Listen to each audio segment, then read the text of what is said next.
welcome back to my channel. If you are new here and like the video, be sure to hit the like and subscribe button for more content. Thank you for watching.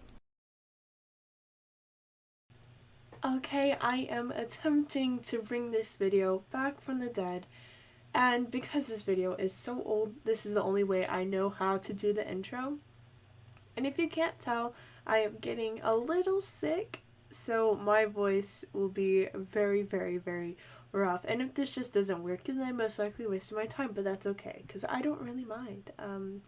So get ready to watch BokuAkaKuroKen, a mix over of In Another Life and The Galaxy is Endless, because we just love the angst. Let's get to it. Kuro was the second year and showed Kenma the first year around the new gem, aka boyfriend. They had recently gotten together and they were just as ecstatic to find out Bokuto and Akashi got together. They were so happy for them and the feeling was mutual. Fast forward to a year, Kenma started having doubts. Not about his feelings for Kuro, but more like where he stood.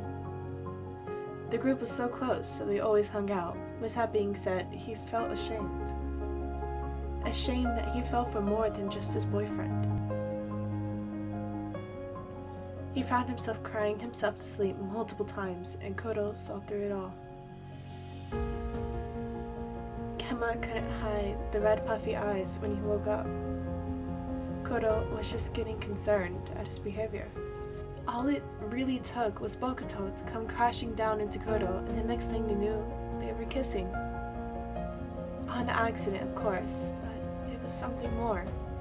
Both Akashi and Kenma stared at the scene. Oddly enough, they weren't upset or jealous. In fact, Kenma slightly smiled. It took a long time for them to finally confess to each other. And by a while, I mean 2 years, after Akashi and Kenma graduated.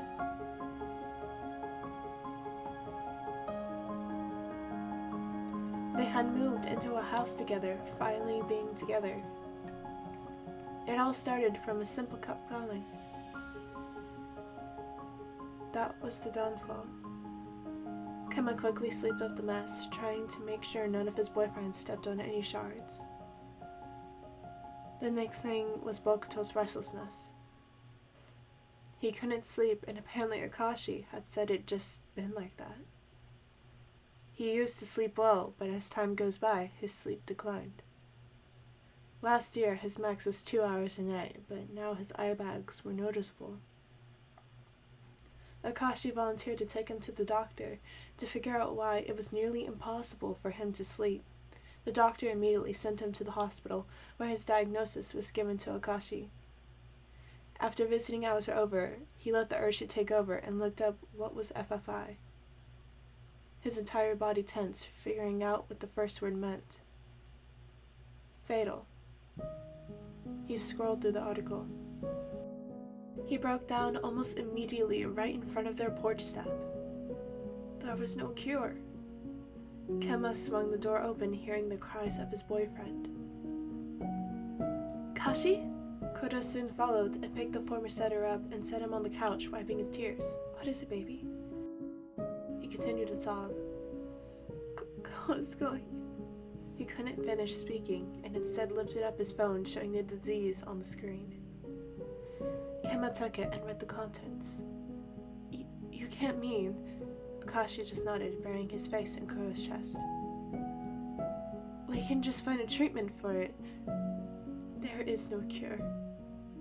The entire house was silent, except for the three crying, silently.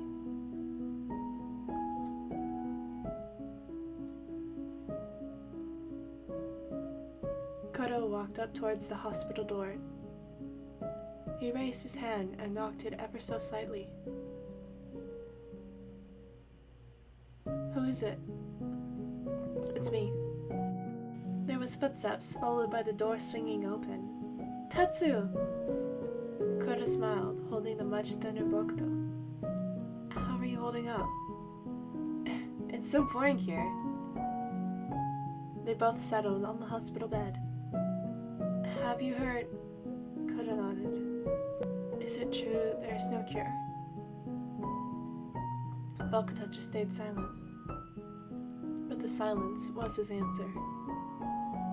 Ko, there is something I need to tell you.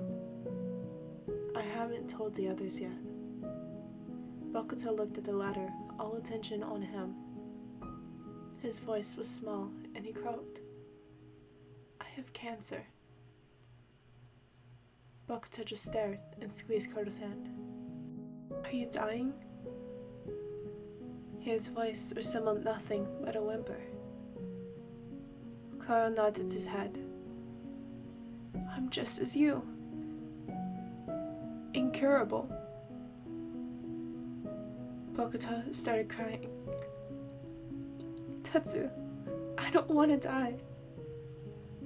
Now they both had something in common.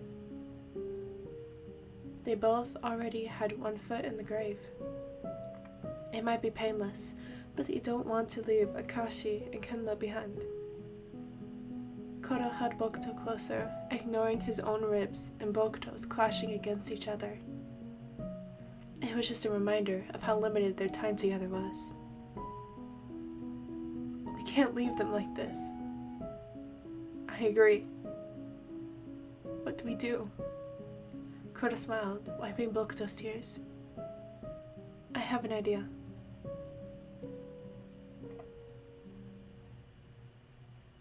It didn't take long for Koro's symptoms to out himself to Kenma and Nakashi. Now both of the older males were in the hospital. Kenma and Akashi were able to have night passes and took turns at each room. Bokuto was at his end, and they were all preparing for the worst. He was reduced to nothing more than skin and bones. His voice long gone, it was basically glued to the bed. But he knew. Deep down, he knew that this was his last night. He turned to Akashi, who was staring at him. He tapped his hand slightly. You have something to say? He tapped again. Akashi pulled his phone where Bokuto typed his final message. He felt it deep in his bones. I want you and Kenma to both know that I love you so much, more than the words can describe. As Akashi's breath hitched, he knew what this was. Of course we know. Whenever I go. Don't give up so easily. You can beat this. He knew that his lover couldn't. I love you. I love you too, Ko. Akashi got into the bed and cuddled the now smaller Bokuto, cherishing their last night together.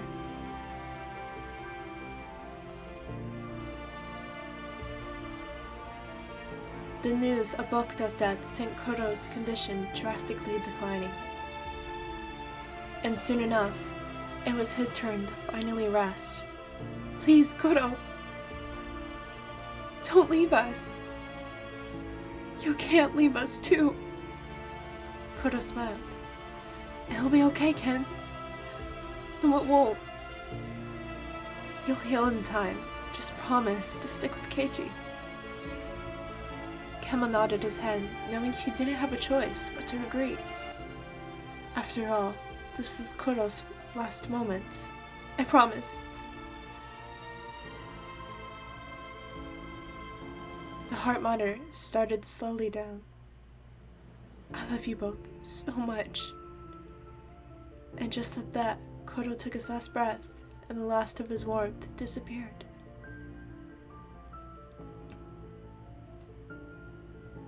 Akashi and Kenma were huddled up on their now overly huge bed. They refused to get rid of it, even though it was now a waste of space. Their smell, their memories, everything was there.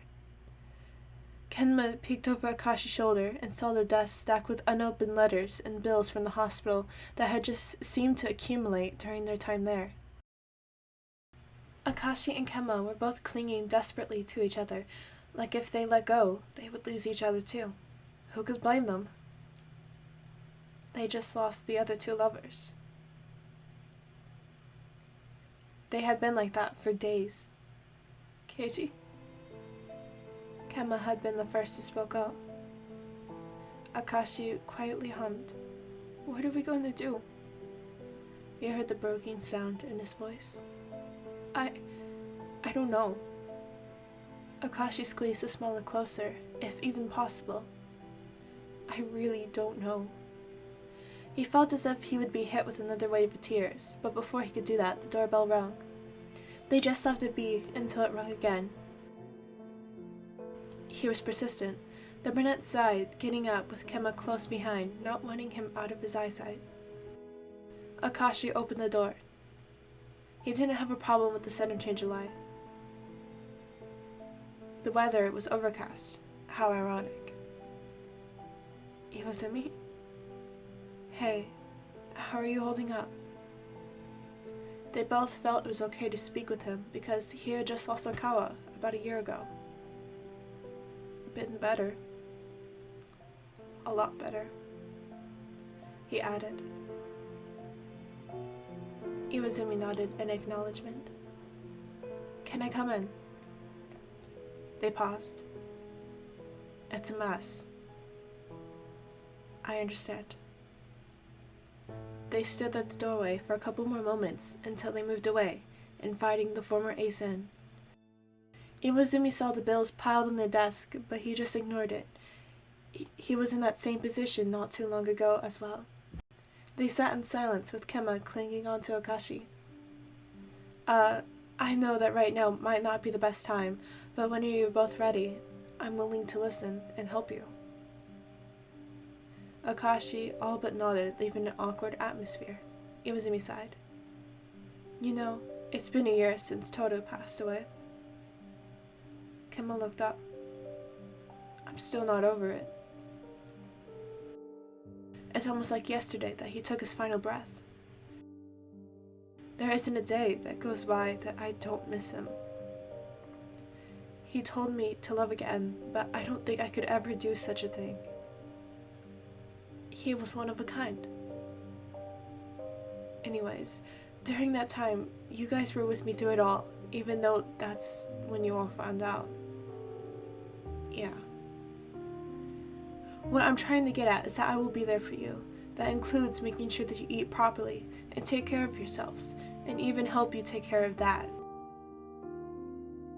He pointed to the stack of bills. All of that can happen as soon as you're both ready. But before he could finish, Iwazumi grabbed an envelope from his pocket and handed it towards the two younger. What is this? It's something that they both left behind.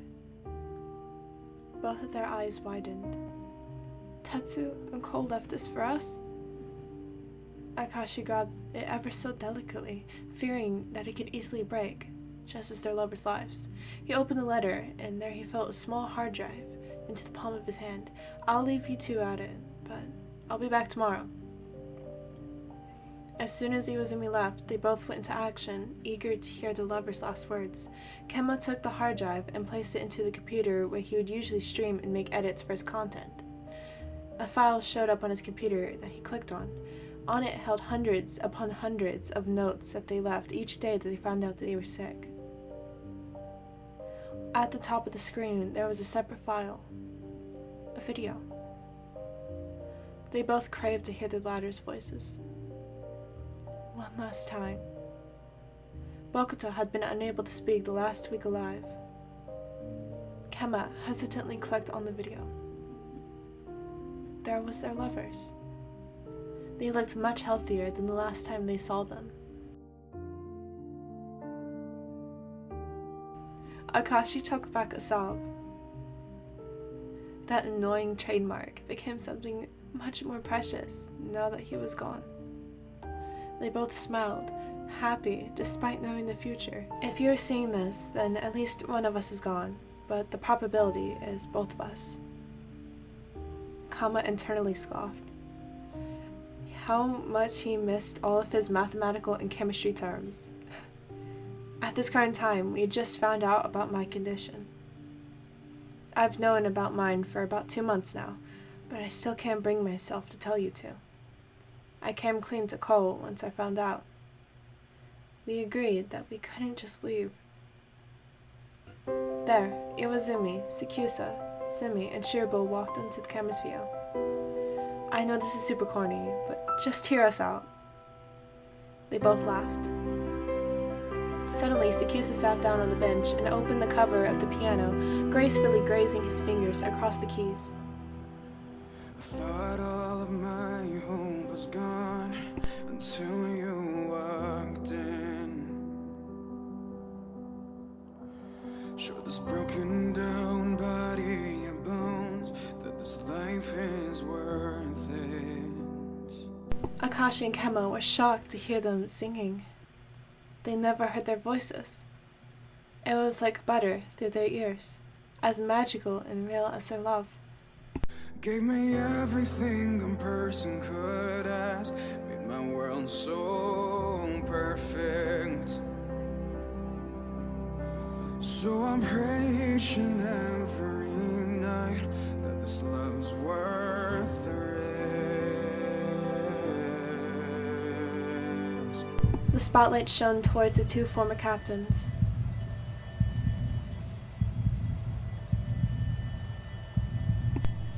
If I don't make it through the night, Kema grasped onto Akashi's hand. don't forget me, keep me in your memory. Let me be your favorite angel. Just keep on moving on. Remember that life always gets better. Cry for me, but promise, darling, you'll keep on staying strong. Their words hit them so powerful, it was like a slap in the face, but not literally. This entire week they spent cooped up in the home, grieving their deaths, was nothing on their words. Akashi choked back a sob. You're the world's most extravagant girl, I just can't understand. I'm a time bomb that's taking away, still you're holding my hand. You say what's love without the pain, without the chance that it can break, it's not real. That it's not ever gonna change, and you're forever gonna stay right here.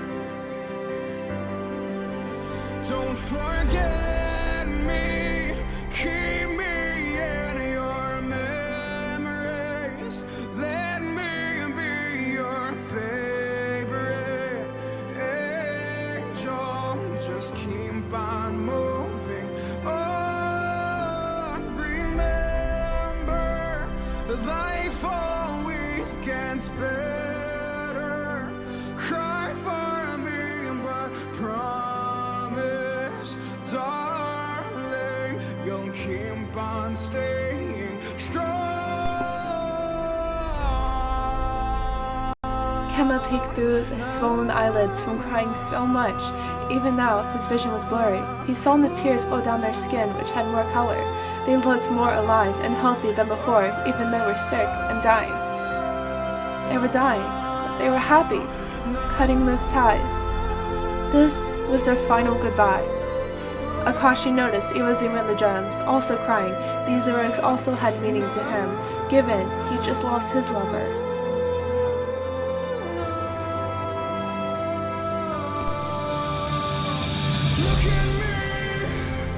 Look at me in the eye. Oh, those beautiful eyes. You've given me a perfect life. Why did you go so soon? I'm promising this ain't goodbye. Their time cut too short. Everything will be alright. This might not be goodbye, but more of a farewell. Until next time. In the afterlife, or as one would say, in another life, they could be happy and together. Keiji, Kema, listen to us. We might no longer be breathing and living in the same world as yours, But our love will never end. We want you to both grow old and live the lives we never could. Please don't ever give up. Even though times will be tough, you are both so brilliant and smart, so I know you both can overcome the world throws at you. We don't want our deaths to be the end of your lives too. Go live your lives together. For us. The music settled down. As much as I wish we could keep talking and never stop, he seemed to choke on his own words. We have to go. No. It was the first time that either of them has spoken since the video started. Don't go. I know you are going to do great things. Both of you. With this video, you will see letters that we've written to you every day that we've been sick. And we hope they will help you heal. I love you. I love you. The screen went black. It redirected to the files with the letters. The two former setters just stared blankly at the screen, letting their tears fall silently. Keiji? Akashi squeezed his hand, letting him know that he was listening. Don't leave me. He finally looked over at Kenma's broken state. He quickly pulled the smaller into his arms. I can't do this without you. Don't worry, I'm not going anywhere. We will get through this. Together.